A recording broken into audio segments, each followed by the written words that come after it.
एक बार की बात है, सरस्वती नदी के तट पर ऋषि मुनि एकत्र होकर इस विषय पर चर्चा कर रहे थे कि ब्रह्मा जी, शिव जी और श्री विष्णु जी में सबसे बड़े और श्रेष्ठ कौन है। कोई निष्कर्ष न निकलता देख उन्होंने त्रिदेवों की परीक्षा लेने का निश्चय किया और महर्षि भृगु को इस कार्य के लिए नियुक्त किया।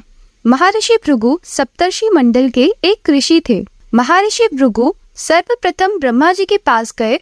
उन्होंने न ब्रह्मा जी को प्रणाम किया और न ही उनकी प्रशंसा की। यह देख ब्रह्मा जी क्रोधित हो गए। क्रोध से उनका मुख लाल हो गया, लेकिन महर्षि भृगु उनके पुत्र हैं, यह सोचकर उन्होंने हृदय में उठे क्रोध को दबा दिया।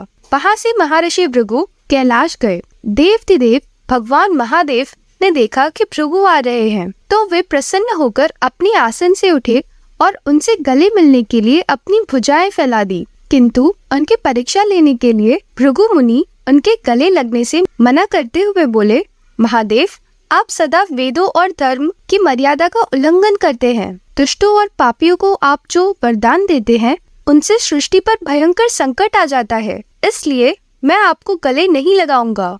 उनकी बात सुनकर भगवान शिव क्रोध से तिलमिला उठे। उन्होंने जैसे ही त्रिशूल उठाकर उन्हें मारना चाहा, वैसे ही माता पार्वती ने बहुत अनुनय विनय कर किसी प्रकार से उनका क्रोध शांत किया। इसके बाद भृगु मुनि वैकुंठ लोक गए। उस समय भगवान श्री विष्णु देवी लक्ष्मी की गोद में सिर रखकर लेटे थे। भृगु ने जाते ही उनके सीने पर एक तेज लात मारी। भक्त वत्सल भगवान विष्णु शीघ्र ही अपने आसन से उठ खड़े हुए और उन्होंने प्रणाम करके उनके चरण सहलाते हुए बोले, भगवान, आपके पैर पर चोट तो नहीं लगी? कृपया इस आसन पर विश्राम कीजिए। भगवान, मुझे आपके शुभ आगमन का ज्ञान न था, इसलिए मैं आपका स्वागत नहीं कर सका। आपके चरणों का स्पर्श तीर्थों को पवित्र करने वाला है।